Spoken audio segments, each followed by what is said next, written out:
નમસ્કાર દર્શક મિત્રો, પાવર પ્લે કાર્યક્રમ આપનું સ્વાગત છે. આપ જોઈ રહ્યા છો વીઆર લાઈવ ન્યૂઝ ચેનલ.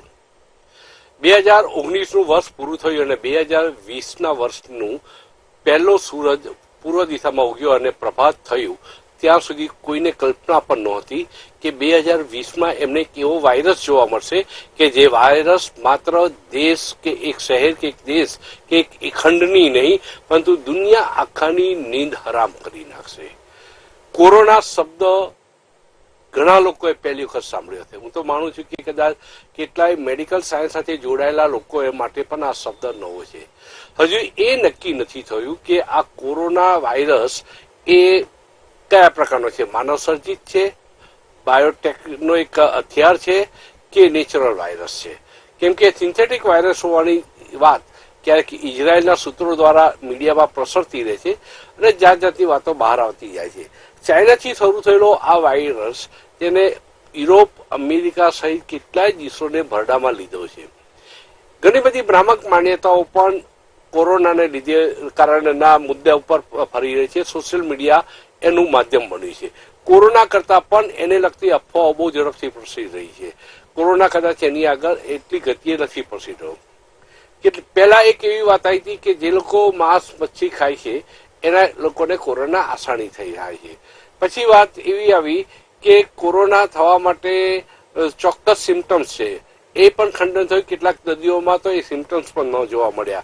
એ સિવાય પણ કોરોનાનો દર્દી ક્યારે બચી ન શકે, એ ગયા કામથી, એ વાત પણ ખોટી થઈ. ઘણા દર્દીઓ સાજા પણ થયા.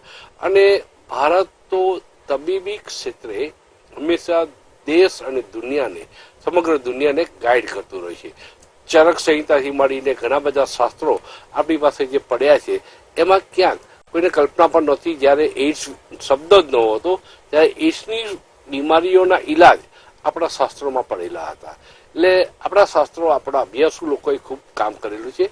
એલોપેથીનો ઇનકાર એટલા માટે નહીં થઈ શકે કે એલોપેથી એ ઘણા માટે આશીર્વાદરૂપ બની છે, ઘણા જિંદગીને ફરીથી ઉજાસ પાથર્યો છે. એટલે શાસ્ત્રો જે છે, સાયન્સ છે, એ માનવ જાત માટે આશીર્વાદરૂપ બન્યો છે. પરંતુ વાત છે કોરોનાની, તો કોરોનાના કારણે સમજ ઓછી અને ગેરસમજ વધુ પ્રસરી રહી છે. ત્યારે આજે આ ચર્ચા પાવર પ્લે કાર્યક્રમમાં રાખવામાં આવી છે અને કાર્યક્રમમાં આપણી સાથે ભાગ લઈ રહ્યા છે ડોક્ટર કેતનભાઈ શાહ, જેઓ હોમિયોપેથિકના ખૂબ મોટા તબીબ છે, ખૂબ મોટું નામ છે તેમનું. અને એ જ રીતે ડોક્ટર એટલે વૈદ્ય તરીકે જેમનું નામ સુપ્રસિદ્ધ છે એવા ડોક્ટર રાજેશભાઈ ઠક્કર આપણી સાથે આ પાવર પ્લે કાર્યક્રમમાં કોરોના વિશે વિશેષ આયુર્વેદીય સંદર્ભમાં પોતાની વાતને રજૂ કરશે. એ જ રીતે એલોપેથીની દુનિયામાં જેમને ખૂબ પ્રેક્ટિસ કરી છે, ખૂબ પેશન્ટો જે એમને જોયા છે, એવા ડોક્ટર વિપુલભાઈ તુરખિયા આપણી સાથે આ ચર્ચામાં ભાગ લેશે. અને ડોક્ટર કમલેશભાઈ રાજગોર કે જેઓ એલોપેથી આયુર્વેદિકથી મળીને ઘણા બધા એમના ફિલ્ડના ઘણી બધી બાબતોનો ખૂબ અભ્યાસો છે અને એ આપણી આગળ એમનો અનુભવના આધારે, કારણ કે પેશન્ટોથી, દર્દીઓથી ઘેરાયેલા રહેતા હોય છે, એટલે એમને જે રોજે રોજની જે પ્રોબ્લેમ હોય છે, સમસ્યા હોય છે, એની સારી એવી સમજ આપણી આગળ રજૂ કરશે. સૌથી પહેલા હું વાત કરીશ ડોક્ટર કેતનભાઈને.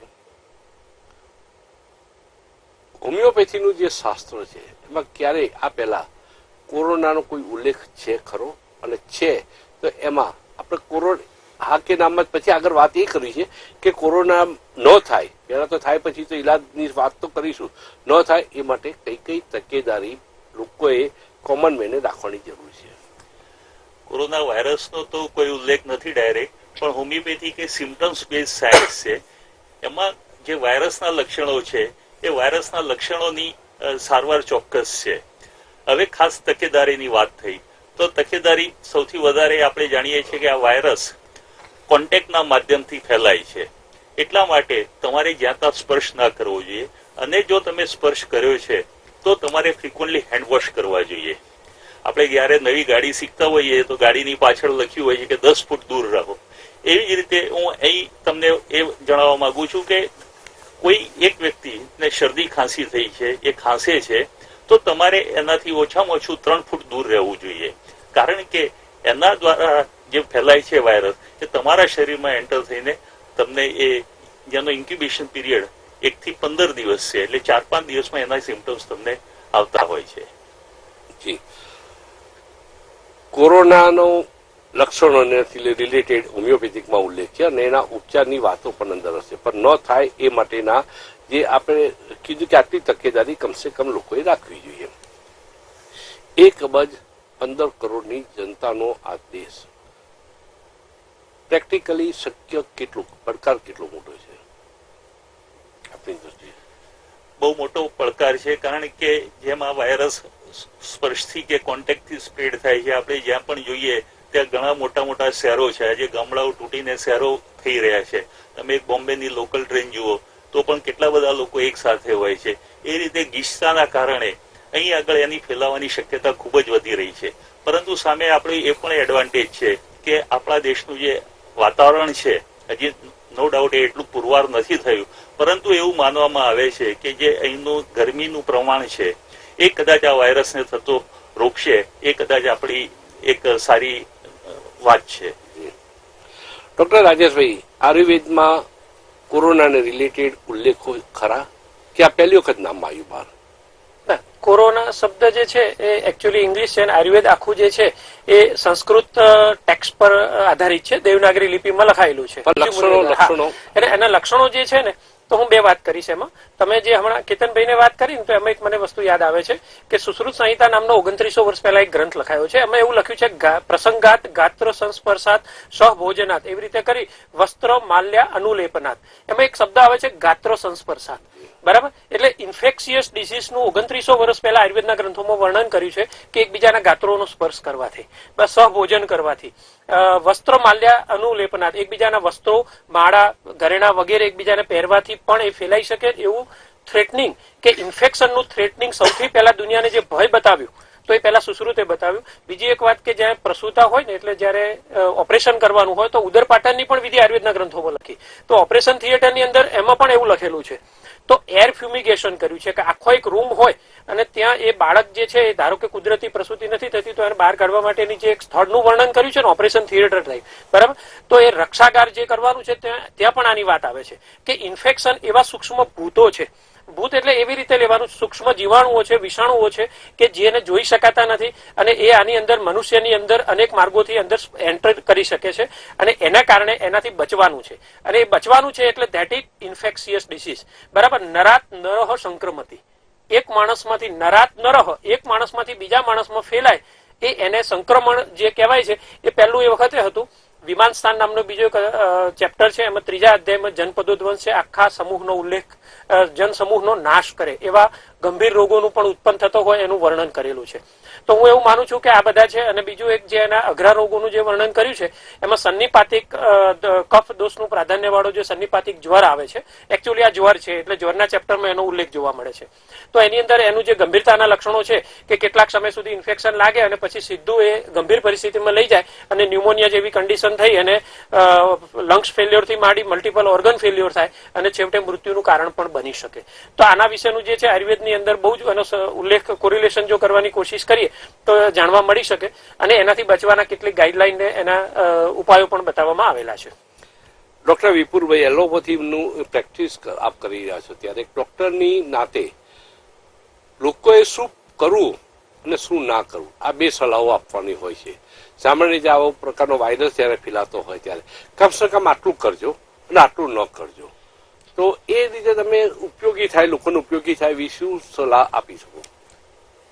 કોરોના વાયરસ એક સમજો એક નવો વાયરસની વાત છે, પણ કોરોના ફેમિલી, વાયરસની ફેમિલી એ તો બહુ પ્રચલિત છે, બહુ વર્ષોથી નામ છે. એટલે એવું નથી કે ભાઈ આ નવી વસ્તુ, પણ ઘણી વાર શું થાય, નવી જાતનો સ્ટ્રેન આવે અને એના કારણે અમુક સિમ્ટમ જરા જુદી રીતના સાયન્ટિસ્ટો અવારનવાર દાવો કરે છે નવો ગ્રહ શોધી કાઢ્યો, એમ નવી બીમારીઓ શોધી મળી જાય છે. એકચ્યુઅલી ઘણી વાર કેવું હોય છે કે નવી બીમારી શોધાતી નથી હોતી, પણ નામકરણ નવું થાય છે. નામકરણ નવું થાય છે. નામકરણ એટલે બેક્ટેરિયાના જીન્સ એ પોતે મ્યુટેટ થાય છે, પરિવર્તન થાય છે.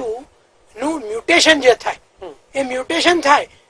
ઇવન હ્યુમન બિંગ, હવે મા બાપ બંને નોર્મલ હોય છતાં બી એમનું બચ્ચાને કોઈ કન્જેન્ટલ પ્રોબ્લેમ હોય તો એ મેટાસ્ટાસિસ થી થાય એવું. તો એ માઇટોસિસ ને મિયોસિસ અંદર જે સિચ્યુએશન થઈ, હવે ક્યારે કયા સમયે શું થયું એ જાણાતું નથી, પણ નવું થયું છે હવે જે નવું થયું છે એના સિમ્ટમ્સ કેવા છે અને એ પ્રમાણે એને ફક્ત ને ફક્ત વાયરસ માટે એવું છે કે વાયરસની પર્ટિક્યુલર દવા નથી, પણ વાયરસ માટે આપણે જો બોડીને સપોર્ટ કરીએ તો એના સમય દરમિયાન એ જતો રહે. વાયરસ માટે એવું કહેવાય it is a self limiting disease. એની જાતે આવે છે, એની જાતે જતો રહે છે. પણ એ આવે અને જતો રહે એ દરમિયાન શરીરને નુકસાન ન કરે, અને નુકસાન કરે તો ઓછામાં ઓછું નુકસાન થાય. કેવું પડે અતિથી કબ જાઓગે, આ વાયરસ શરીરમાં ઘૂસી જાય તો ક્યારે જશે એની ગણતરી શું, ખાતરી શું ડોક્ટર સાહેબ? એમાં એવું છે વાયરસ મોટા ભાગના રેઝિસ્ટન્સ પાવર બોડીનો વધારી દો. એ તો કહેવત રોગ છે જ. પ્રતિકાર. એ તો જે પેલા એક પિક્ચરમાં બી નતું કીધું કે ભાઈ આપણે આપણી જાતને એટલા મજબૂત બનાવીએ કે ખુદ ભગવાન જ આપણને પૂછે કે તારી રજા શું છે. ખુદી કરો બલંદ ઇતના કે ખુદાઈ બંદે સે પૂછે બોલો તેરી રજા ક્યાં હે. એટલે એ ઇમ્યુનિટી પાવર ની વાત છે. એ ઇમ્યુનિટી પાવરમાં જે અત્યારે બધા વાત કરી રહ્યા છે કે ભાઈ તમારે વ્યવસ્થિત ખાવું જોઈએ, વ્યવસ્થિત ઊંઘ લેવી જોઈએ, વ્યવસ્થિત આરામ લેવો જોઈએ, સ્ટ્રેન નહીં લેવો જોઈએ. અત્યારે વેસ્ટર્ન કલ્ચર પ્રમાણે જે અત્યારે આપણે ઢળી રહ્યા છીએ એ રીતે મોડી રાત સુધી ફરવું કે મોડા ઉઠવું કે ફાસ્ટ ફૂડ ખાવું તો કેટલો રેઝિસ્ટન્સ પાવર આવે? અત્યારે તમે કોઈ પણ રોગ અને કોઈ પણ સુપર સ્પેશિયાલિસ્ટના ડોક્ટરને મળો અને કોઈ પણ રોગ વિશેની ચર્ચા કરો, તેની ટ્રીટમેન્ટના ભાગરૂપે એક વાક્ય તો હોય જ, લાઈફ સ્ટાઇલ મોડિફિકેશન. તમારી જીવન જીવવાની જે પદ્ધતિ છે એ પદ્ધતિમાં ફેરફાર કરવાની જરૂર છે. એમાં આહારની પદ્ધતિ આવે, જીવવાની પદ્ધતિ આવે, તમારે કામ કરવાની પદ્ધતિ આવે, તમારા સુવાની પદ્ધતિ આવે. એટલે જો લાઈફસ્ટાઇલ મોડિફિકેશન જે વાત છે એ લાઈફસ્ટાઇલ મોડિફિકેશન કોઈ પણ વાયરસ માટે ઉપયોગી છે. એટલે કોઈ પણ વાયરસનું સંક્રમણ થાય ત્યારે જો લાઈફસ્ટાઇલ મોડિફિકેશન પ્રમાણે તમે જો વ્યવસ્થિત કામ કરતા હોય તો ચોક્કસપણે એમાં મદદરૂપ થાય અને એના કોમ્પ્લિકેશન ઓછામાં ઓછા થાય. જી ડોક્ટર કમલેશભાઈ, અત્યારે સ્ટેજ 2માં એમ કોરોના વાયરસ છે ભારતની અંદર. એટલે કોરોના વાયરસ સામે અગમચેતીના પગલા રૂપે સરકારે ઘણા બધા નિર્ણયો લીધા છે, જેમ કે સમૂહમાં લોકો ભેગા ન થાય, શાળાઓ કોલેજો ક્યાંક બંધ કરી દેવામાં, યુનિવર્સિટીઓ બંધ કરવામાં આવી, શક્ય એટલા પગલા, અને આનું પ્લાનિંગ રોજે રોજ થઈ રહ્યું છે. અને ખુદ નરેન્દ્રભાઈ મોદી વડાપ્રધાન આટલા બીજી શેડ્યુલ વચ્ચે પણ પોતે મોનિટરિંગ કરી રહ્યા છે અને આપણે ક્યાં પહોંચ્યા છે. સ્ટેજ 3 ન આવે એ માટેની આ તકેદારી છે. સ્ટેજ 6 ઇટાલીમાં ચાલી રહ્યો છે, ચાઇનામાં પણ એ સ્ટેજ છે. તો આટલા મોટા દેશની અંદર સ્ટેજ 2 માંથી સ્ટેજ 3માં જાય નહીં એની ચિંતા બહુ મોટી ખોરી ખાતી હોય છે. તો લોકડાઉનની પણ વાતો સંભળાય છે. સમૂહમાં પબ્લિક ટ્રાન્સપોર્ટનો ઉપયોગ ન કરો, ટ્રેનનો બને એટલો ઉપયોગ ના કરો, આવી બધી વાતો. એક તરફ કોરોનાનો માર અને બીજી તરફ અર્થતંત્રનો આપણે સામનો કરી રહ્યા છે, વિશ્વવ્યાપી મંદી તે ફેલાઈ રહી છે. આમ છતાં પણ લોકોએ સહકાર આપવો જોઈએ. કઈ રીતે લોકો સરકારને મદદરૂપ થઈ શકે એના અભિયાનમાં? ચોક્કસ. પહેલા એક સૂત્ર હું તમને કહી દઉં પદ્મકાંતભાઈ, અત્યારે જે માહોલ બન્યો છે ને વાતાવરણ, it's a not a time of fear. બિલકુલ બિલકુલ. વોટ ઇઝ ફેક્ટ, શું સાચું છે જાણવાનો સમય છે. અત્યારે ફિયર કે ડર અનુભવવાનો સમય નથી. અફવાઓ વધુ ફેલાય છે કોરોના કરતા. આ પ્રોગ્રામ દ્વારા સૌથી વધારે હું થોડી આગળની વાત કરું. તમે અગાઉ પણ સાહેબને પૂછ્યું કે કોરોના વાયરસ આ નવો છે. ના, નવો નથી. મિસ્ટ ઇન્ડિયા વખત બી આગળ બી એક વાયરસ આવ્યો હતો. આ માઇક્રોસ્કોપની અંદર જે વાયરસ છે એ સોલર કોર જેવો એનો આકાર દેખાય છે, એટલે કોરોના વાયરસ એનું નામ પડ્યું. અને કોરોના વાયરસ પેટર્ન આગળ પણ હતી, વચ્ચે સાર્સ, આપણને ખબર છે, તો સાર્સ બી વચ્ચે આવ્યો હતો અને એ પણ એપિડેમિક થયો હતો. અને અત્યારે 31મી ડિસેમ્બરે 2019, આમ તો 2000 ડિસેમ્બરની અંદર ચાઇનાની અંદર આ વાયરસ એક જ સખતજામાં બધા લોકો આવ્યા ત્યારે ખબર પણ નથી કે કોરોના આ રીતે છે. પછી વૈજ્ઞાનિકે શોધ્યો એન કોરોના વાયરસ, એટલે એન અને સીઓ અને વી એ રીતનો જે 2019 જે વાયરસ શોધાયો એ 31મી ડિસેમ્બરના દિવસે શોધાયો અને પછી જાન્યુઆરીથી હાહાકાર મચાઈ ગયો અને એના નિયંત્રણ માટેની બધી વાત થઈ. સૌથી વધારે ફેક્ટ વસ્તુ એ છે કે આ વાયરસ એટલો સ્પ્રેડ ઘાતક નથી કદાચ મરણના આંકડા વધશે નહીં, પણ એટલો ઘાતક સ્પ્રેડ થાય છે કે એક વ્યક્તિના સંપર્કમાં આવે અને ઘણા લોકો 10 જણાને કરે. એના કરતા પણ વધારે જે ઇટાલીમાં જોયું, એકના સીધા 100 ગુણાંકમાં વધતા જાય પેશન્ટો. તમે એક વ્યક્તિ ખાંસી ખાય, એના ડ્રોપલેટ્સ બહાર પડે, એ ભારે થોડો વાયરસ છે બીજા વાયરસ કરતા, એટલે ટેબલ ઉપર પણ પડે. ખાંસી ખાતા ખાતા તમને પણ એમાં ઇન્ફેક્શન લાગે, તમારા હાથ પણ લાગે, તમારા નાક દ્વારા, આંખ દ્વારા અથવા ગળા દ્વારા જો તમારા શરીરની અંદર આ વાયરસ જાય તો તરત જ તમને ઇફેક્ટ થાય. તમારી ઇમ્યુનિટી પાવર ઓછો હોય, એની સામે રોગ પ્રતિકાર કરવાની શક્તિ ઓછી હોય તો 14 દિવસ મિનિમમ ઇન્ક્યુબેશન પીરિયડ, 14 દિવસ સાહેબે એમણે કીધું કે કેટલા દિવસ આપણે સાચવવું જોઈએ. જો 14 દિવસ તમે એમાં સાચવી લેશો તો તમે એમાંથી બહાર નીકળી જાઓ છો. અને અત્યારે પણ સોલા સિવિલની અંદર 100 બેડની હોસ્પિટલમાં આપણે એક આખી અલાયદી વ્યવસ્થા ઊભી કરી છે કે કોઈ પણ બહારગામથી લોકો આવે તો આઉટ ઓફ ઇન્ડિયાથી, એને આપણે 14 દિવસ સુધી ત્યાં આગળ તપાસમાં રાખીએ છીએ. જો કોઈ લક્ષણ જોવા મળે તો 14 દિવસ સુધી ત્યાં રાખીએ અને પછી વિધાઉટ મેડિસિન એમને ત્યાં અમને ઘરે જવાની રજા આપીએ. એ પહેલા ત્યાં આગળ 14 દિવસ ત્યાં આગળ રહેશે અને એની તપાસ થશે. આ કોરોના વાયરસની અંદર અત્યારે સારામાં સારા શબ્દોમાં હું કહું કે અત્યારે સરકાર, we are not fighting against epidemic. આપણે એપિડેમિક સામે ફાઇટિંગ નથી કરતા, we are fighting against our nonsense. આપણું જે નોનસેન્સ વેડા છે ને, માનવ સહજનું નોનસેન્સ વેડા, એની સામે આપણે અત્યારે અગેન્સ્ટ આ કરી રહ્યા છે. બહાર થૂકવું તો આ નોનસેન્સ છે આપણું. જ્યાં ત્યાં છીકો ખાવી, છીકો કઈ રીતે ખાવી આપણે પહેલેથી શાસ્ત્રમાં રાજેશભાઈ જાણે છે કે શું કરવું જોઈએ. એ સંસ્કૃતિ ભૂલીને જે નોનસેન્સ માણસે નોનસેન્સ વેડા કર્યા છે એની અગેન્સ્ટ આપણે અત્યારે ફાઇટ કરી રહ્યા છીએ. અને ભારત, સ્વાભાવિક છે કે ભારતની પ્રાચીન સંસ્કૃતિ આ બહુ સારી રીતે જાણે છે. એટલે આવનારા દિવસોની અંદર જો આ સ્ટેજ 2 આપણે સચવાઈ જશે તો 3 સ્ટેજની અંદર જવાનો વિષય જ નહીં આવે. ગુજરાતના લોકોએ તો ક્યાંય ડરવાની જરૂર નથી કે ગુજરાતની અંદર એક પણ કેસ પોઝિટિવ અત્યારે સુધી આવ્યો નથી. હા, શંકાસ્પદ કેસો હતા, એમાંથી ઇન્ડિયાની અંદર 123 કે 26 કે 27 થયા છે અને 3 લોકોનું મૃત્યુ થયું છે. આ 127 માંથી એક પણ પોઝિટિવ કેસ ગુજરાતમાં આવ્યો નથી. શંકાસ્પદ કેસો છે, એની તપાસ પણ થઈ છે.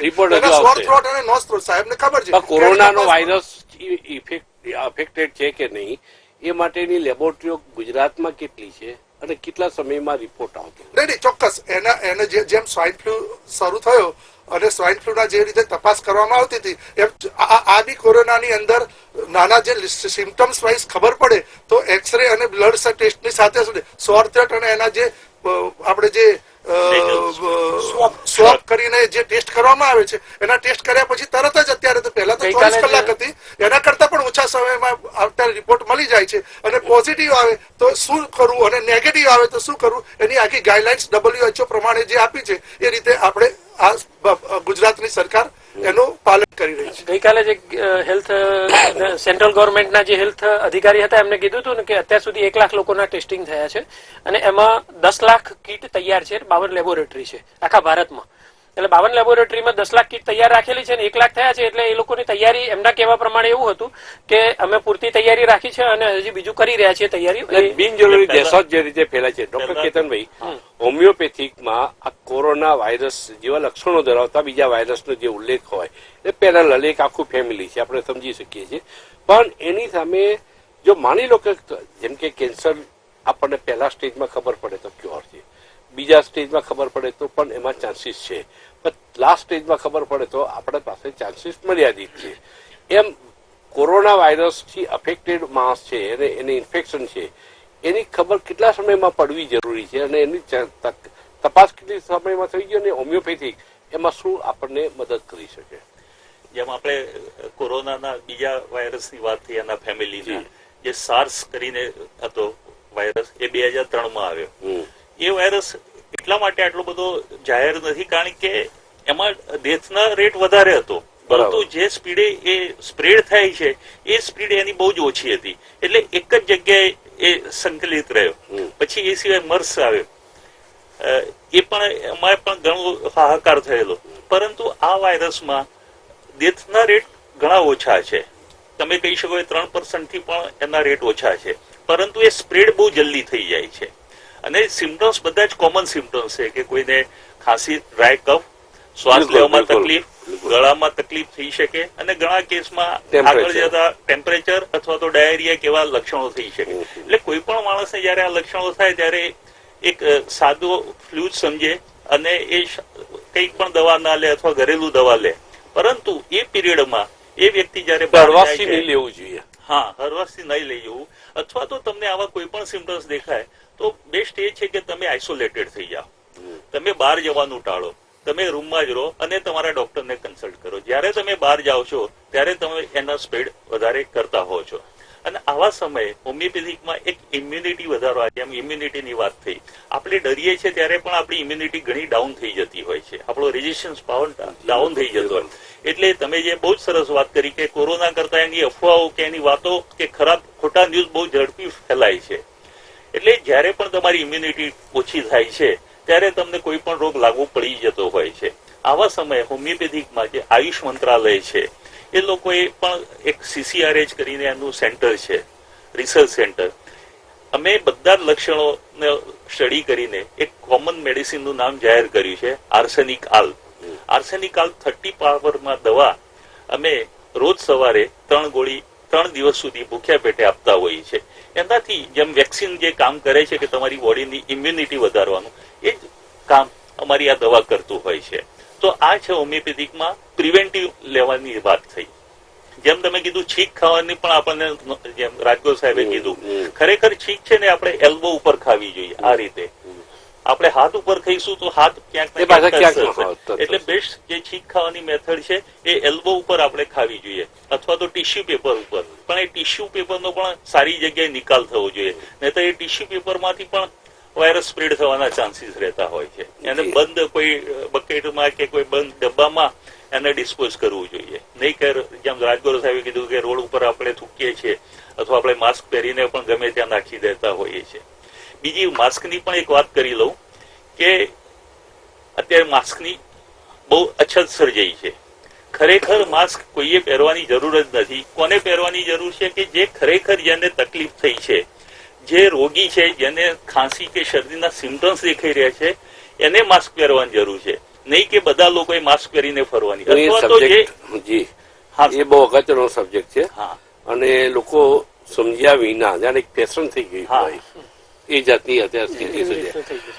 ડોક્ટર રાજેશભાઈ, આયુર્વેદ લાંબા ગાળાની ધીમી અસર કરનારી એક પ્રક્રિયા આપતી ટ્રીટમેન્ટ છે એવું એક માન્યતા લોકોના મનમાં છે. ત્યારે કોરોના ડબલ ગતિએ, રોકેટ ગતિએ ફરી રહ્યો છે, પ્રસરી રહ્યો છે. ત્યારે આ રોકેટ ગતિએ ફેલાઈ રહેલા કોરોના સામે આયુર્વેદ હા મૂળમાંથી રોગ નાબૂદ કરવાની તાકાત છે, અથવા તો એનું રોગ પ્રતિકાર શક્તિ વધારવા માટેની કામગીરી પણ એ બહુ લાંબા ગાળાની કરે છે. કઈ રીતે આયુર્વેદ લડી શકશે? ચોક્કસ, બહુ જ સરસ પ્રશ્ન છે. પણ બે આપણા જે છે પેનલમાં બેઠેલા એક્સપર્ટ, એમની જે વાત કરી એની વિશે હું કહું કે કોરોનાનું જે વિરુલન્સી જે છે ને, સ્પ્રેડિંગ ફેક્ટર, એ એટલો બધો વિરુલન્ટ છે કે સાર્સ અને મર્સ કરતા 11 ગણો છે. 11 ગણો વધારે ઝડપી ફેલાય છે. બરાબર છે? એટલે એની વિરુલન્સી બહુ જ વધારે છે, પણ એનું ડેથ રેશિયો જે છે ને ઓછો છે. સાર્સનો 28% હતો, મર્સનો લગભગ 26 કે 22% આસપાસ હતો, અને આનો 3.4% છે. એટલે એ નથી, પણ એનું જે સ્પ્રેડ થવાની જે ઝડપ છે, હકીકતમાં એવું કહું કે એની કેપેસિટી લાઈફ ટાઈમ કોરોનાનો વાયરસ 2 ફૂટથી વધારે ટ્રાવેલ નથી કરી શકતો એની લાઈફમાં. પણ 8,000 કિલોમીટર ફરીને ચીનમાંથી ઇટાલીમાં, ઈરાનમાં, ભારતમાં બધે આવી જાય છે. એ માણસ થ્રુ ફેલાય છે.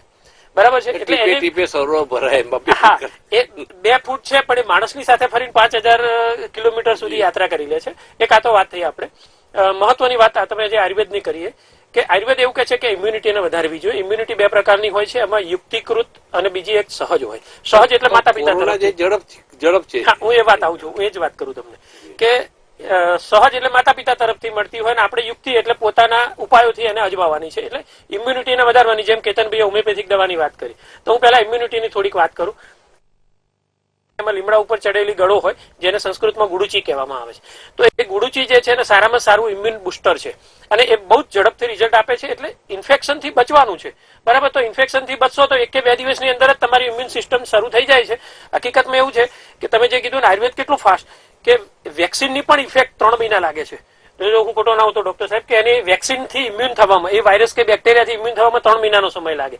આયુર્વેદ ઔષધિઓ એટલી ફાસ્ટ અસર કરે છે કે તમારા શરીરમાં એન્ટર થયા હોય ને તો એ એટલી બધી ઇમ્યુનિટીને વધારે છે ને કે બેક્ટેરિયા કે વાયરસ જોર ક્યારે કરશે, એ જયારે એક્ટિવ થાય છે ત્યારે. એક્ટિવ ક્યારે થાય કે એને પ્રજનનનું અનુકૂળ વાતાવરણ મળે. શરીર નબળું છે એટલા માટે એના જથ્થો ખૂબ વધે છે અને એક્ટિવ થઈને આપણી ઉપર આક્રમણ કરે. તો આ ઔષધિઓ જે આપણે વાત કરી કે હું એવું માનું છું, અરડુસી એટલે આપણે જેને સંસ્કૃતમાં વાસા કહીએ છીએ, બીજું એક ગળો છે અને ત્રીજું તુલસી છે. એનો ઉકાળો કર્યો હોય, થોડી હળદર અંદર નાખવી હોય તો નાખી શકાય. અને એમાં જયારે પ્રક્ષેપ એટલે આનો એક ઉકાળો હર્બલ ટી ટાઈપનો, અને એની અંદર હળદર અક્ષી છે એવો દાવો કરે છે, એની સામે ખંડન પણ આવે છે. હા, આમાં કેવું છે, મત અને એનો વિભિન્ન મત બંને રહેવાના જ છે, બરાબર છે. હવે ઘણા બધા લોકો એવું કહે છે કે પ્રૂવ નથી. ચલો પ્રૂવ નતું તો ઘણી બધી એવી એન્ટીબાયોટિક ને એવી બધી છે કે જે પ્રૂવ થઈ હતી અને છતાંય આજે 20 ને 15 વર્ષની અંદર એન્ટીબાયોટિક માર્કેટમાંથી આઉટ થઈ ગઈ છે. એટલું બધું રેઝિસ્ટન્સ છે, એની સાઈડ ઇફેક્ટ છે કે અથવા તો રેઝિસ્ટન્સ આવી ગયું એ જ બેક્ટેરિયા. હેલો હેલો, હા, આસનની કાળજી દવા છે ક્યાં મળશે? રાજકોટમાં રહું છું. કોણ બોલો છો આપ અને ક્યાંથી બોલો છો બેન? અહીંયા રાજકોટમાંથી જ બોલું છું. રાજકોટ રહું છું. કોની સાથે વાત કરવી છે? હોમિયોપેથિક, આયુર્વેદિક કે એલોપેથી? હોમિયોપેથિક માં આર્સેનિક આલ્બ મળે ને? હા, આર્સેનિક આલ્બ હોમિયોપેથિક ની દવા સારા હોમિયોપેથિક સ્ટોરમાં મળશે જ. પરંતુ એક વસ્તુ કહું કે ઘણા લોકો આર્સેનિક આલ્બ નું એક પિક્ચર લઈને જે સોશિયલ મીડિયામાં ફરતું હોય છે એ લઈને ડોક્ટર પાસે જતા હોય છે કે સ્ટોરમાં જતા હોય છે. પરંતુ તમને એક વસ્તુ સમજાવી દઉં કે તમારે એક પિક્ચરની દવા લેવી એવી જરૂરી નથી, કારણ કે એની બહુ શોર્ટેજ ઉભી થઈ ગઈ છે. તમે કોઈ પણ સ્ટોરમાં, રાજકોટમાં પણ 4-5 સ્ટોર છે, તમે એ સ્ટોરમાં જઈને આર્સેનિક આલ્બ 30 પોટેન્સીની દવા માંગશો તો મળી જશે. બહુ ઇઝીલી અવેલેબલ મેડિસિન છે અને એની કિંમતમાં પણ બહુ કિફાયતી છે, તમને ક્યાંય પરથી મળી જશે. અચ્છા, અને મારી બીજી બધી હોમિયોપેથિક જે આ બધી લેવાની હોય છે, આ બધી લિક્વિડ વાળી આવે છે, તો એ બધી ક્યાં મળે? એ પણ તો કોઈ પણ સ્ટોરમાં મળી જ જશે. ત્યાં રાજકોટમાં 4-5 સ્ટોર છે, તમને આરામથી મળી જશે એ દવાઓ. એટલે સ્ટોર નું એકાદું નામ આપશો, કારણ કે હું અજાણી છું ને એ બાબત. જીવન જ્યોત હોમિયોપેથિક મેડિકલ સ્ટોર છે, ત્યાં તમને મળી જશે. જીવન જ્યોત homeopathic store doctor mister Virani કરીને સંભાળે છે. અચ્છા, હા, થેન્ક યુ. વિસ્તાર ખ્યાલ નથી પણ મળી જશે. જીવન જ્યોતિ તો ખબર છે. હા હા હા. હું જે કહેતો હતો ને એમાં બે પ્રેક્ટિકલ થોડા ઉપાયો બતાવું કે આનો ઉકાળો કરી પ્રક્ષેપ કરીને કાળા મરી અથવા જે છે ઇલાયચીના થોડા દાણાનો ભૂકો કરીને હર્બલ ટી પી શકાય. બીજું એક છે ગુડુચી સત્વ છે. 100 કિલો ગળોમાંથી 2 કિલો નીકળે. ગુડુચી સત્વ ફક્ત 4 ચપટી એટલે કે 4 રતી જે છે એ એને મધની સાથે જો ચાટવામાં આવે તો સારામાં સારી ઇમ્યુનિટી બુસ્ટઅપ કરી શકે. કપૂર અત્યારે જે સ્પ્રેડ થયું છે એના વિશેની વાતચીત એ ખરેખર બહુ સારું ડ્રગ છે. 3 બિંદુ કરીને આયુર્વેદમાં લખ્યું છે. એમાં અજમાનું સત્વ, ફુદીનાનું સત્વ અને કપૂર એ 3ને ભેગું કરી અને જે પ્રવાહી બને છે ને એને ઇન્હેલ કરવાની વાત છે. એટલે એના ટીપા કેટલાક બધા હોય ને જો તમારા હાથ રૂમાલમાં એના ટીપા પાડી અને જો સૂંઘ્યા કરો તો એને વોલેટાઇલ ઓઇલ છે, એ ઓઇલની અંદર એટલું છે કે મોટે ભાગે એન્ટ્રી થાય નાક અને મોઢામાંથી, તો એને સૂંઘવામાં આવે ને તો એ વાયરસને છે ને ત્યાંથી આગળ વધવા જ ના દે અને એનો ત્યાં ખાત્મો બોલાવી શકે છે. બરાબર છે. ત્રીજું એક વસ્તુ છે, આયુર્વેદમાં નસ્ય કરીને એક સિસ્ટમ બતાવવામાં આવેલી છે. એટલે નાકમાં ટીપા નાખવાના. એટલે ધારો કે ઘરમાં બધાના ઘરમાં તલનું તેલ અને દિવેલ હોય જ, બરાબર. એટલે એ જે તલનું તેલ અને દિવેલ દરરોજ છે જ માથું વાંકું રાખી અને બંને નાકમાં એક ટીપું જો 1 થી અથવા 2 ટીપા એને જો નાખવામાં આવે તો આખી જે મ્યુકોઝલ મેમ્બ્રેન છે ને એ લ્યુબ્રિકેટ થાય છે. બરાબર છે. અને એની અંદર વાયરસ જે એબ્સોર્બ થાય છે ને મ્યુકોઝલ મેમ્બ્રેનમાં એ એબ્સોર્બ થતા રોકી લે છે. એટલે આ સારામાં સારું. નસ્ય પણ જો દરોગ કરે ને તો પણ એના શરીરમાં આવી જાય ને તો પણ એ એબ્સોર્બ નહીં થઈ શકે અને એને પોતાનું આયુષ્ય જયારે પૂરું થશે, 12 કલાકનું આયુષ્ય છે એનું, બરાબર છે, 11 થી 12 કલાકનું, તો એ 12 કલાકમાં ખતમ થઈ જશે. એટલે તમને ઇન્ફેક્શન થઈ અને રોગ પેદા નહીં કરી શકે. વિપુલભાઈ, અત્યારે જ્યાં ત્યાં કેમ્પ યોજાય છે, માસ્ક વિતરણ, વિનામૂલ્યે માસ્ક વિતરણ ને ખૂબ મોટી સેવા કરી રહ્યા હોય એવું લોકો માનતા હોય છે. ઘણા લોકો માસ્ક પહેરીને પણ આપણને લિફ્ટમાં જોવા મળે કે રસ્તામાં જોવા મળે. અને આપણી તો બહેનો જે દીકરીઓ છે એ તો આમે દુપટ્ટો પહેરીને હેલ્મેટના બદલે દુપટ્ટો પહેરીને જ ફરતી હોય છે, એટલે એ તો વધારે સેફ હોય છે. પણ માસ્ક અનેક પ્રકારના આવતા હોય છે. કેટલાક લોકો પોતાના ટીસ્યુને પણ બનાવી દે છે માસ્ક, કે પોતાના રૂમાલને બનાવી દે છે, અને કેટલાક લોકો કપડાનો કે અલગ અલગ પ્રકારના માસ્ક પહેરીને ફરતા હોય છે. કેટલા સેફ અને કેટલા જરૂરી? પ્રેક્ટિકલી એક વાત એવી છે કે જે સંક્રમિત નથી એને તો માસ્ક પહેરવાની જરૂરત જ નથી. સૌથી પહેલો અને મોટો પ્રશ્ન એ છે કે જે સંક્રમિત નથી એને માસ્ક પહેરવાની જરૂર નથી. જે સંક્રમિત છે એને માસ્ક પહેરવો જોઈએ. અને માસ્કમાં ટીશ્યુમાં બનાવેલો માસ્ક કે પેપર માસ્ક બનાવેલો એવા માસ્કનો બહુ ઉપયોગ નથી. જે ખરેખર ઉપયોગી છે એવા 3 લેયર માસ્ક હોવું જોઈએ. 5 લેયર માસ્ક N95 નામનો એક માસ્ક છે, એ અત્યારે બહુ પ્રચલિત છે કે ભાઈ આ માસ્ક પહેરો એટલે આ માસ્ક પહેરો એટલે તમે બહુ પ્રોટેક્ટ થઈ જાઓ છો, એવું પણ નથી. એ માસ્ક પહેરવાની પણ એક અલગ રીત છે. એક સહેજ પણ એકદમ ફિટ પહેરવો પડે. એક જ વાર પહેરી શકો તમે, એ તમે જેવા કાઢો એટલે એ પછી રીયુઝ નથી થઈ શકતો. એટલે જો મોટા ભાગના વાત કરનારો એ તો મહિનો ચલાવશે. એટલે એ વાત એટલે એનો કોઈ અર્થ નથી બહુ. એટલે રિયલ અર્થ એ છે કે તમે સંક્રમિત, પહેલું એક વાત, જે સંક્રમિત છે એને પોતે સંક્રમિતમાં જેને શરદી ઉધરસ થઈ છે તમારે એનાથી 3 થી 4 ફૂટ દૂર રહેવું જરૂરી. પરિવારનો સભ્ય તો ક્યાં દૂર રહીશું? પરિવારનો સભ્ય હોય તો પણ એ પરિવારના સભ્યએ પણ સમજવાનું છે અને એના રિલેટિવે પણ સમજવાનું છે કે અત્યારે એને તકલીફ છે તો 3 ફૂટ દૂરથી જ વાત કરે. જે કઈ વાત બે સિવાય એ ખાંસી ખાય, છીંક ખાય, ઉધરસ ખાય તો કવર કરીને જ ખાય.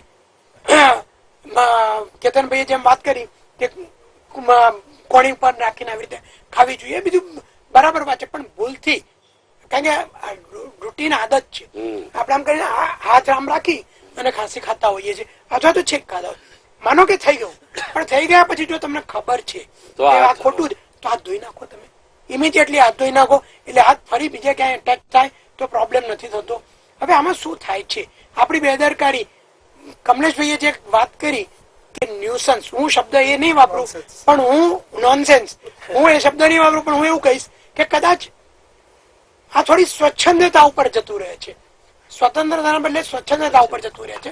એટલે એવું ઘણા એવું માને છે કે ભાઈ મેં ખાધે એમાં બીજાને શું થાય, મેં આમ કર્યું એમાં બીજાને શું થાય, એવું આ થૂકે છે જાહેર મંડળ થાય છે. એટલે કે ભાઈ મને તો કઈ નથી, મેં આમ કર્યું એમાં શું, એવું સમજતા હોય છે.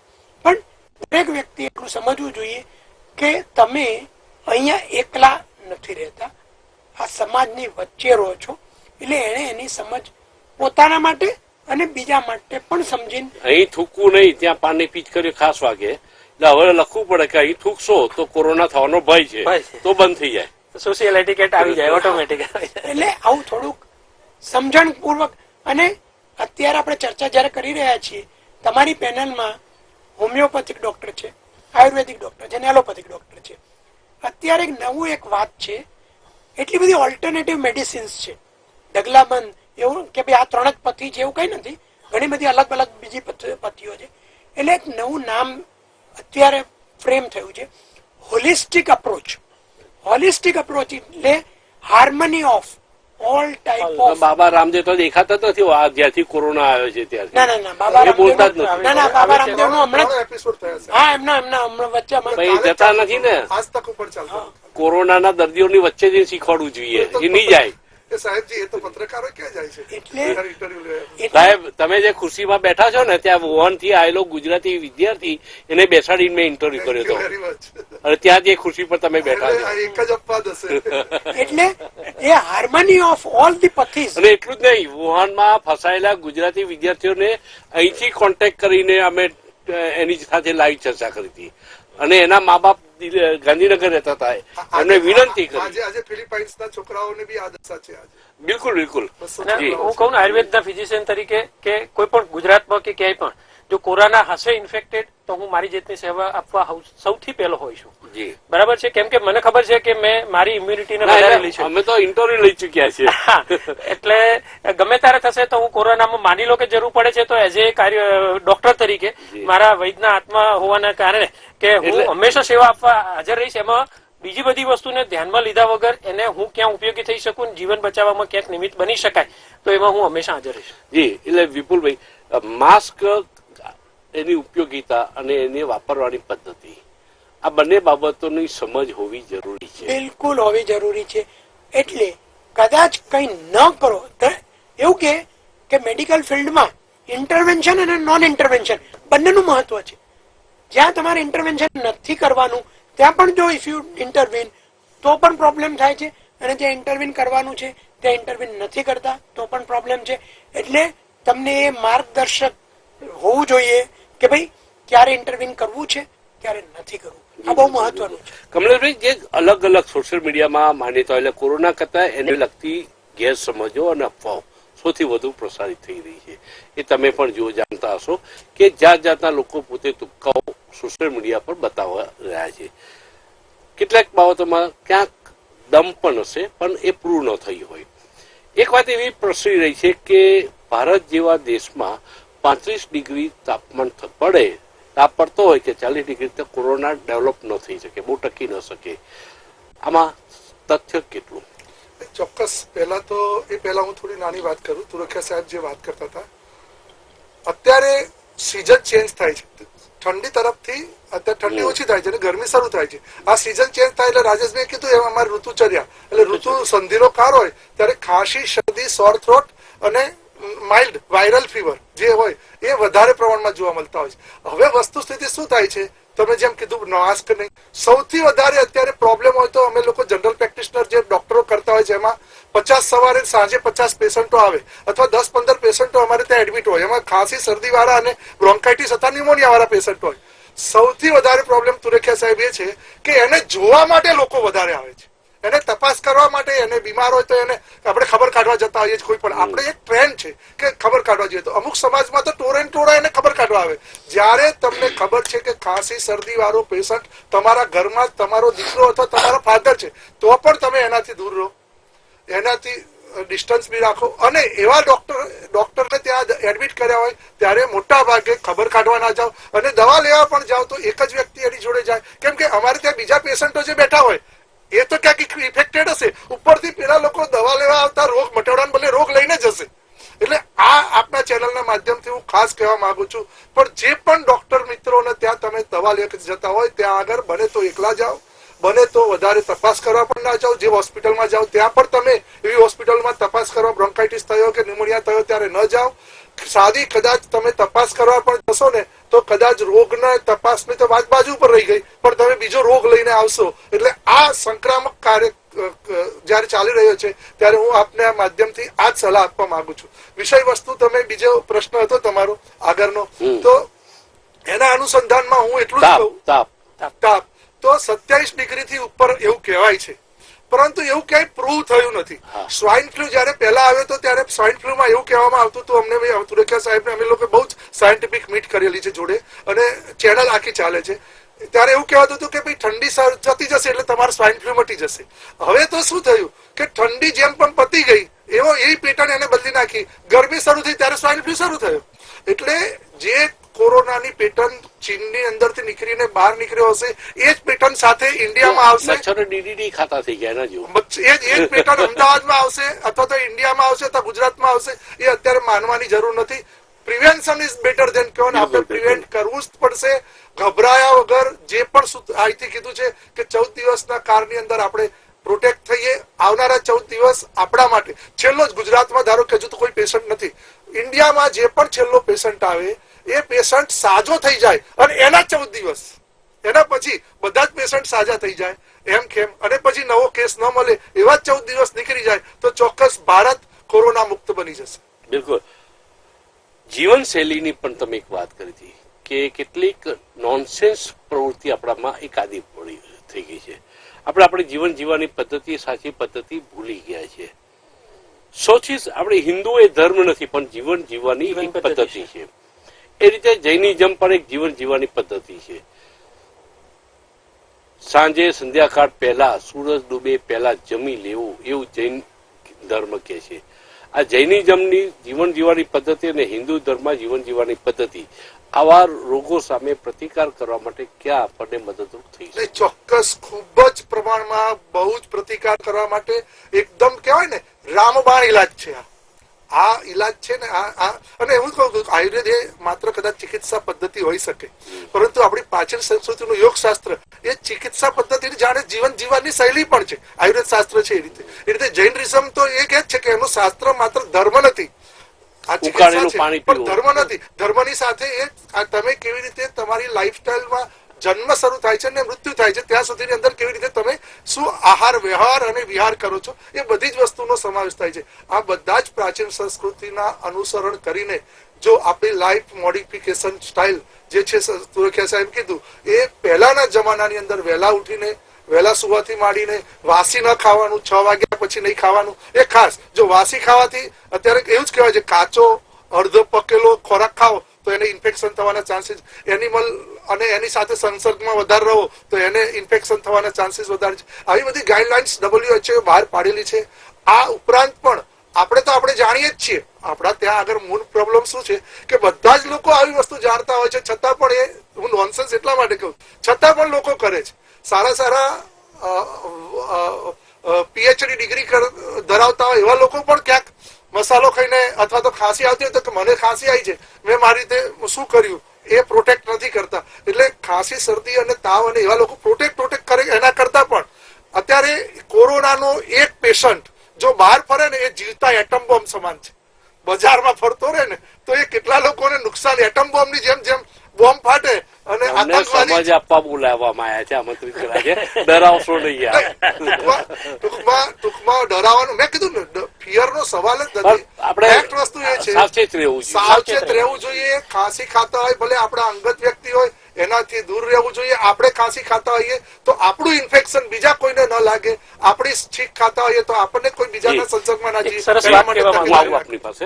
ડોક્ટર કેતનભાઈ, હોમિયોપેથિક પાસે આ પ્રકારના વાયરસ સામે પોતે પ્રોટેક્ટ થાય કોઈ પણ પેશન્ટ એમાંથી બહાર આવે, સાજો થાય, એ માટે કેટલા પર્સન્ટેજ આપણે કહી શકીએ આપણે કે હોમિયોપેથિક આટલા ટકા એ કહે છે, દાવો કરી શકે છે એની પાસે આટલી અક્ષી ઉપચાર પદ્ધતિ છે અને એ માટે હોમિયોપેથિકના આખા દુનિયાભરમાં પથરાયેલા તબીબોની અવારનવાર સેમિનાર પણ થતા હોય છે. તો આના પર મંથન પણ થતું હશે. શું કરી શકાય અને કઈ રીતે ખાતરી આપી શકે લોકોને એક આશ્વાસન આપવા માટે? આગળ આપણે થોડું ભૂતકાળમાં નજર નાખીએ તો ચિકનગુનિયા થયો કે સ્વાઇન ફ્લૂ થયો, આ બધા કેસમાં પણ હોમિયોપેથીએ બહુ જ સરસ રોલ કર્યો છે. નો ડાઉટ અત્યારે હવે પહેલા મેં આટલા રેકોર્ડ્સ નતા રાખતા કે દવા આપવાથી કેટલા પ્રિવેન્ટ થયા અથવા તો દવાનું શું રિઝલ્ટ મળ્યું, પરંતુ હવે અમારા સેમિનારમાં કે અમારા ગેધરિંગમાં આ પણ વાત કરીએ છીએ કે આપણી પાસે રેકોર્ડ હશે તો જ આપણે કંઈક દુનિયાને બતાવી શકીએ. રિસર્ચ થવું જોઈએ. રિસર્ચ પણ થાય અને રિસર્ચનું રેકોર્ડિંગ પણ જરૂરી છે. અને મને હું કહું છું કે હોમિયોપેથિક સાયન્સ એ રોગના નામ ઉપર ટ્રીટમેન્ટ નથી કરતું, એ લક્ષણો ઉપર ટ્રીટમેન્ટ કરે છે. એટલે આવા લક્ષણોનો દર્દી હોમિયોપેથિકમાં આવે તો ચોક્કસ એની સારવાર થઈ શકે. જેમ વૈદ સાહેબે કીધું કે ક્યાંય પણ જરૂર પડશે તો હું મારા આયુર્વેદિકના નોલેજ સાથે હાજર રહી, એમ હોમિયોપેથ પણ દરેક જગ્યાએ હાજર રહેવા તૈયાર જ છે. કારણ કે અમને વિશ્વાસ છે અમારી પોતાની ઇમ્યુનિટી ઉપર અને અમારા જે શસ્ત્રો છે, અમારી મેડિસિન્સ છે, અને અમને ખબર છે કે અને બીજું કે આ બહુ જ ઓછા ખર્ચે જે હોમિયોપેથિક સારવાર પદ્ધતિ પ્રિવેન્શન હોય કે એની ટ્રીટમેન્ટ હોય, જ્યાં આટલો બધો ખર્ચો કરવાની પણ જરૂર નથી, બહુ ઓછા ખર્ચામાં બહુ સરસ સારવાર થઈ શકે છે. અને ટૂંકા નાના બાળકોથી લઈને કોઈ પણ માણસ આ દવા લઈ શકે છે, એનો સૌથી મોટો ફાયદો છે. જી ડોક્ટર રાજેશભાઈ, એટલે જે વાત ચાલતી હતી જીવન જીવવાની પદ્ધતિ ક્યાંક ભટકી ગયા છે માટે આ બધા પ્રશ્નો ઉભા થાય છે. આયુર્વેદ શું કહે છે? હા, બહુ સરસ. આપણે તમે જે પ્રશ્ન પૂછ્યો હતો ને એના સંદર્ભમાં મારે એક વાત કરવી હતી અને આયુર્વેદની વાત કરું કે સૌથી પહેલા જે મેડિકલ એન્સાઇક્લોપીડિયા જે કહેવાય ને કે રોગ કેટલા છે, કેવી રીતે બને છે, તો 2,000-3,000 વર્ષ પહેલા આખું મેડિકલ એન્સાઇક્લોપીડિયા છે. એની ઇટિયોલોજી, પેથોલોજી, પેથોફિઝિયોલોજી, ઇટમોલોજી, એનું પ્રોગ્નોસિસ શું છે, ડાયગ્નોસિસ શું છે, એના કોડ ઓફ કન્ડક્ટ મેડિસિનના શું, બધું જ અંદર લખેલું છે. બીજી એક વાત કે તમે જે કીધું ને કે રાત્રે આપણે વહેલા જમવાની એક વાત હતી, બહુ જ સરસ વાત આવી. એ દિનચર્યા અને ઋતુચર્યાના ભાગરૂપે છે કે સૂર્યાસ્ત થવાનો છે એ વખતની આસપાસ સુધીમાં જમી લેવાનું છે.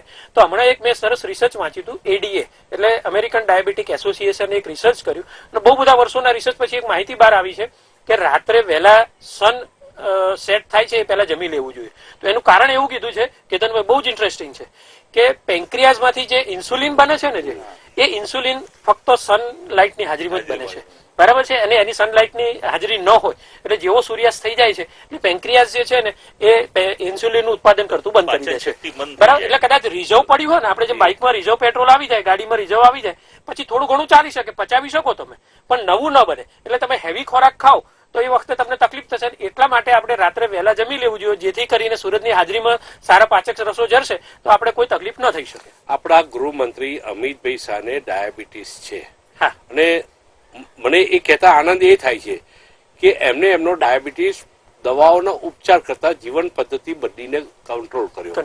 એ જાહેરમાં કોઈ પણ ડાયાબિટીસ વાળો છે કે કોઈ પણ એમનો અંગ સ્નેહી કે મિત્ર કે પરિચિત મળે તો એ એટલું જ કહે છે કે મેં મારો ડાયાબિટીસ, તમે શું કરો એ નહીં કે, પણ અમિતભાઈ હંમેશા એમ કહે છે કે મેં મારો ડાયાબિટીસ એ રીતે કંટ્રોલ કર્યો કે સૂર્યાસ્ત પહેલા હું જમી લઉં છું, એ પછી હું જમતો નથી, અને એ રીતે મેં મારો ડાયાબિટીસ, એટલે એ પહેલા જે એમનું શરીર હતું ને આજે અત્યારે ઘણો બધો કંટ્રોલમાં છે.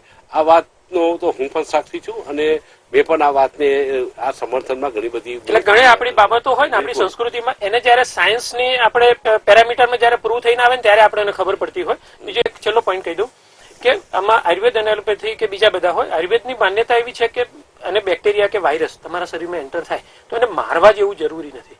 એટલે કેવું હોય કે એને મારી નાખશો તો શું થશે કે બેક્ટેરિયા એની પેઢીને બદલીને ફરતી આવે. કોરોના સાર્સ જયારે હતો, પછી મર્સ આવ્યો, અત્યારે ફરીથી કોરોના આવ્યો.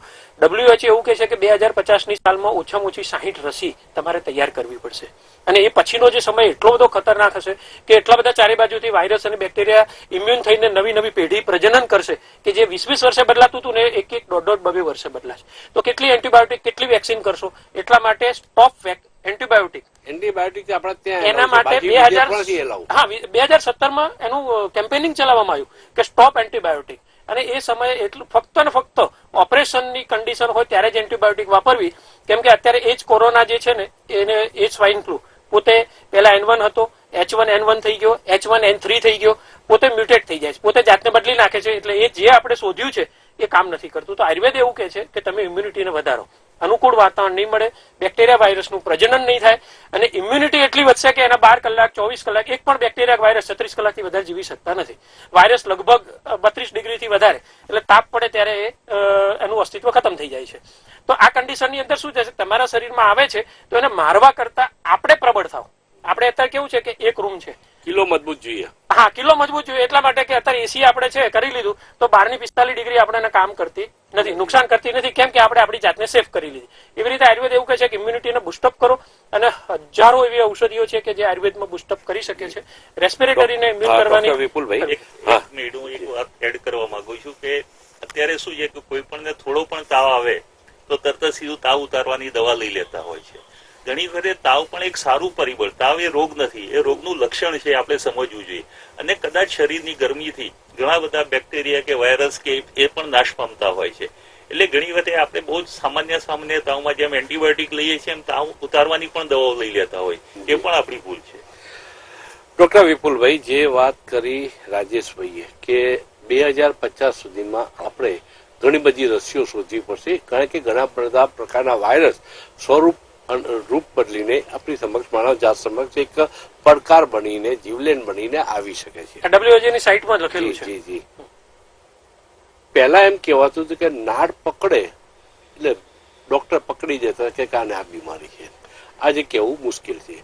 ઘણી વખત રિપોર્ટ આવ્યા પછી પણ સેકન્ડ ઓપિનિયન લેવો પડે છે, બીજી લેબોરેટરીના રિપોર્ટ કરાવવો પડે છે, કારણ કે જે રીતે રહેણીકરની જીવનશૈલી આપણી બદલાય છે, બીમારીઓ પણ બદલાઈ છે, સ્વરૂપ બદલાયા છે. એમ પણ કહેવાય છે કે ડોક્ટર જો જલ્દી એમ ટાઇફોઇડ નથી, મેલેરિયા નથી, આ નથી, તે નથી, તો છેલ્લે કહી દેશે કે વાયરસ છે, વાયરલ ફીવર છે. એટલે એ કયો છે એ નથી સમજ પડતી. 4-5 દિવસ પછી દર્દીને એન્ટીબાયોટિક આપવા પછી એને થોડું એને આપોઆપ સારું થતું હોય છે. ક્યાંક એવી શંકા સેવામાં આવે છે વિપુલભાઈ, મૂળ પ્રશ્ન હવે આવે છે. મલ્ટીનેશનલ ડ્રગ્સ કંપનીઓ, ફાર્માસ્યુટિકલ કંપનીઓ પોતાનો વેપલો કરવા માટે આ પ્રકારનો હાવ ઉભો કરે છે, એમાં તથ્ય ખરું? થોડું તથ્ય ખરું, થોડું નહીં. એટલા માટે કહું છું કે વાયરસ જે નિદાન ડોક્ટરો એક સમય એન્ટીબાયોટિકની જોરશોરથી પ્રચાર કર્યો અને 2017માં કહી દીધું કે એન્ટીબાયોટિક ના લો. એમ ઘણી બધી દવા કંપનીઓ એટલે દવાઓ માટે પહેલા યસ કરતું હતું, હવે ના પાડે છે. એટલે અપ્રોચ, અભિગમ દરેક વસ્તુનો સમય પ્રમાણે બદલાતો રહે, અને સમય પ્રમાણે કેમ બદલાય, એ કોઈ પણ વસ્તુનો ઉપયોગ થાય અને ઉપયોગ થયા પછી એમ લાગે કે આનાથી જે ફાયદો મળવો જોઈએ એ નથી એ મળતો ખૂબ જ અલ્પ પ્રમાણમાં મળે અથવા છે સાઈડ ઇફેક્ટ થાય છે. અથવા સાઈડ ઇફેક્ટ થાય છે. તો સ્વાભાવિક છે તમારે તમારો અભિગમ, તમારી વિચારસરણી બદલવી પડે. કોઈ પણ વ્યક્તિ, કોઈ દર્દી મારી પાસે આવે અને માનો કે મેં કોઈ નિદાન કર્યું કે આને ટાઇફોઇડ છે, મેં ટાઇફોઇડની દવા આપી, 5 દિવસ આપી, હવે જો રિઝલ્ટ ન મળે તો મારે ફરીથી રીઇવેલ્યુએટ વિચારવું જ પડે કે આ ટાઇફોઇડ કદાચ ન હોઈ શકે, બીજો રોગ હોય, અથવા મારી ટાઇફોઇડની દવા કામ નથી કરતી. એટલે એવી રીતે જે વાત ચાલે છે કે ભાઈ 2017 ની 2010 પછી છેલ્લા ઘણા વર્ષોથી ફાર્માસ્યુટિકલ કંપની એક પણ એન્ટીબાયોટિક નવી શોધી નથી શકી. અત્યારે ફાર્માસ્યુટિકલ કંપનીમાં, બહુ મોટી મોટી જાયન્ટિક કંપનીઓમાં નવી એન્ટીબાયોટિક શોધવાની એમની પાસે કોઈ મોલેક્યુલ નથી. એટલે છેલ્લા 8, 10, 12 વર્ષથી એ લોકોએ એમની પદ્ધતિ બદલી છે અને એમની પદ્ધતિ હવે વિટામિન તરફ ગઈ છે. વિટામિન D3, વિટામિન ડી ઉપર એટલું બધું જોર છે કે તમે વિટામિન ડી નું લિટરેચર વાંચો તો અત્યારે એવું આવે કે કોઈ પણ રોગ થાય, કોઈ પણ તકલીફ હોય, કોઈ પણ શરીરનો અંગ હોય, દરેકમાં વિટામિન ડી ની જરૂર છે. આ નહીં લો તો આમ થશે, આ નહીં લો તો આમ થશે. એવી રીતે વિટામિન ઉપર, કારણ કે એમની પાસે મોલેક્યુલ ખલાસ થઈ ગયા. 2010, 8, 10 પછી કોઈ નવું એન્ટીબાયોટિક નું મોલેક્યુલ એમની પાસે નથી. એટલે આ એક વાત અલગ. બીજી વાત એ છે કે વાયરસ છે એમાં કોઈ પણ એન્ટીબાયોટિક કામ નથી કરતી. નિદાન જે કઈ વાયરસનું થાય છે એ નિદાન એ એક્સક્લુઝિવ નિદાન છે. એટલે કે આ નથી એટલે આ છે. એવું નથી કે ભાઈ વાયરસ છે સીધું કોઈ કહી દે કે આ વાયરસ છે, પકડો અઘરો છે. એટલે એવું નિદાન સીધું નથી. સિવાય કે અમુક, જેમ કે ઓરી, અછબડા, બરાબર, જોન્ડિસ, એ એવા જે વાયરસ છે એ વાયરસનું નિદાન બરોબર છે, તમે પકડી શકો છો. પણ બીજા ડાયગ્નોસિસ ઓફ એક્સક્લુઝન કહેવાય. એટલે કે તમારી બીજું બધું જોતા બીજું કાંઈ નથી એટલે વાયરસ છે એમ સમજીને અત્યારે આપણે આગળ વધીએ છીએ, એવું ચાલે. તો અને વાયરસ માટે એન્ટીવાયરલ ડ્રગ્સ છે, પણ એ ફક્ત ને ફક્ત અમુક જ વાયરસમાં કામ લાગે છે, બધા વાયરસમાં કામ નથી લાગતી. વાયરસ માટેની એક નવી વસ્તુ કહું તો એવું છે કે વાયરસ જ્યારે કોઈ શરીરની બહાર છે તે વાયરસ નિર્જીવ છે અને શરીરમાં આવે એટલે સજીવ થાય. કલ્પના શક્તિની બહારની વાત છે આ. પણ વાયરસ જ્યારે અહીંયા ટેબલ ઉપર પડ્યો છે તો એ નિર્જીવ છે અને તમારા શરીરમાં જશે પછી સજીવ થશે. એટલે તમે એને કઈ રૂપમાં કેવી રીતે તમે ગણો? એ માઇક્રો ઓર્ગેનિઝમ, માઇક્રોબ્સ, એ વસ્તુ શું છે? એમાં જીવ નથી. જ્યારે બહાર પડ્યું છે ત્યારે જીવ નથી અને તમારા શરીરમાં આવે છે ત્યારે જીવ આવે છે. એટલે હજી આ વસ્તુને સમજવાની ઘણી વાર છે. એટલે વાયરસ વિશે ફક્ત આપણે સપોર્ટ કરવાનો છે. સમયની મર્યાદા છે, પણ છતાં એક નાનકડો સવાલ પૂછી લો. આપણે એનઆરસી ની બ્રીફ પકડીને કેન્દ્રની બીજેપી સરકાર અને નેતાઓ બધા ફરી રહ્યા છે.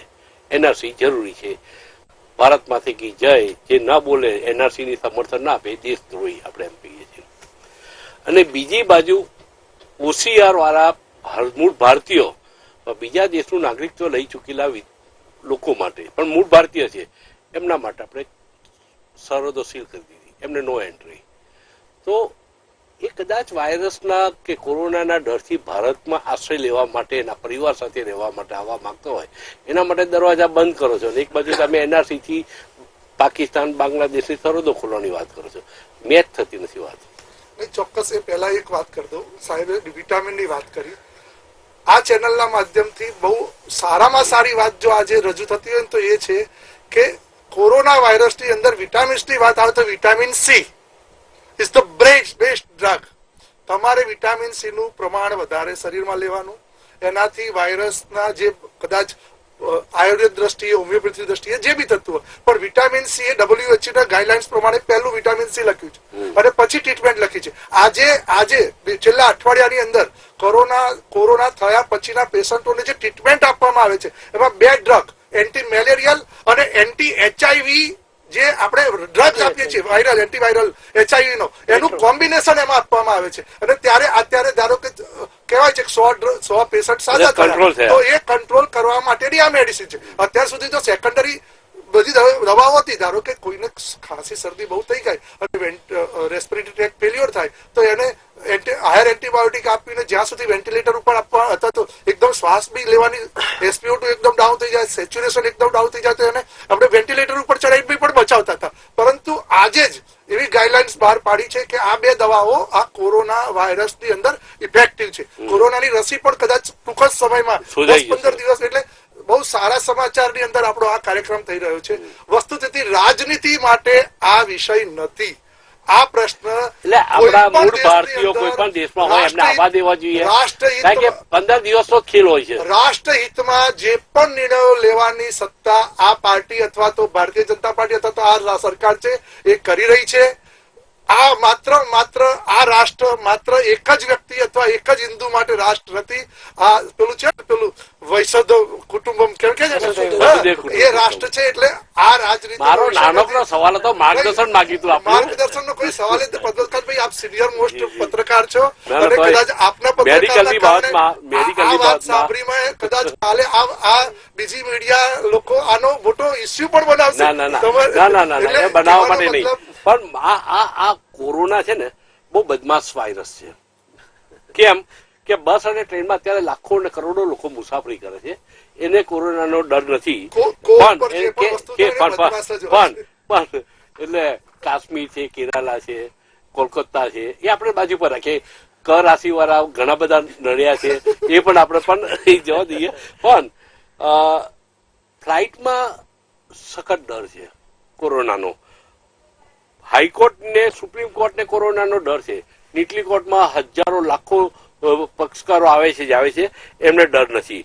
લક્ઝરી હોટલ રેસ્ટોરાંમાં જઈએ છીએ ત્યાં પ્રોબ્લેમ નથી. નાના હોટલો અને ધાબાઓમાં ડર છે. કોન્ફરન્સ અને વિધાનસભાઓ ચાલુ છે આપણી, ત્યાં ડર નથી. પણ સ્કૂલ અને કોલેજો અને યુનિવર્સિટીઓ બંધ કરાવી છે આપણે. એટલે ક્યાંક આપણે એક હાવ ઉભો થઈ ગયો છે. આ હાવમાંથી પ્રજાને બહાર લાવવા માટે આપણે સૌએ પ્રયત્ન કરવો જોઈએ. અને ટ્રીટમેન્ટ મેડિકલ અલગ અલગ ટ્રીટમેન્ટ છે, હોમિયોપેથી છે, આયુર્વેદિક છે, એલોપેથી છે, વનસ્પતિ શાસ્ત્ર, ઘણા બધા શાસ્ત્રો આપણી પાસે તો છે, ચરક સંહિતા છે, ઘણું બધું છે. એ બધી જ બાબતો પૂરી તાકાત છે આવી કોઈ પણ બીમારી સામે લડવાની. આ દેશમાં પાસે, આ દેશના શાસ્ત્રો પાસે એ તાકાત છે. અને આ દેશના તબીબો માટે પણ જો આજે પણ લોકો તબીબને પોતાનું ભગવાન માને છે, એ અમસ્તા નથી માનતા. થોડાક 0.1% અપવાદોને બાદ કરતા આજે પણ લોકો ડોક્ટરોને ભગવાન માને છે. મોલ્સ બંધ છે, થિયેટરો બંધ છે, બજાર બંધ છે, વિધાનસભા ચાલુ છે, જ્યાં ખરીદ વેચાણ થાય છે એ વિધાનસભા ચાલુ છે. વિધાનસભામાં લોકો નથી જવા દેતા, એટલે ખરીદ વેચાણ લોકો જાય છે. મોલમાં વેચાણ બંધ છે, ધારાસભ્યોના વેચાણ ચાલુ છે. દવાખાના પ્રાઇવેટ હોય કે સરકારી હોય પણ અત્યારે ચાલુ છે. એટલે મોલમાં વેચાણ બંધ છે, ધારાસભ્યોના વેચાણ ચાલુ છે. દરેક જગ્યાએ લોકો એનો ફાયદો પણ ઉઠાવતા હોય છે, ભાવ વધારી. ડોક્ટરો એટલા એવા છે કે ભાવ વધારે ના, એટલે માસ્ક એ વાત સાચી છે કે માસ્ક બ્લેક માર્કેટિંગ થાય છે, માસ્ક ના વધારે પૈસા લેવાય છે. પણ જે સરકાર 20 રૂપિયાનું પેટ્રોલ ડીઝલના 70 રૂપિયા લેતી હોય ત્યાં પ્રજાને આપણે સલાહ આપીએ તો આપણે ખોટા પડીએ. એટલે અહીં ચર્ચાનું સમાપન કરી છે. આ હતી વાત પાવર પ્લે કાર્યક્રમમાં. આવતીકાલે એક નવા વિષય સાથે ફરી મળીશું મિત્રો. ત્યાં સુધી રજા આપશો. નમસ્કાર.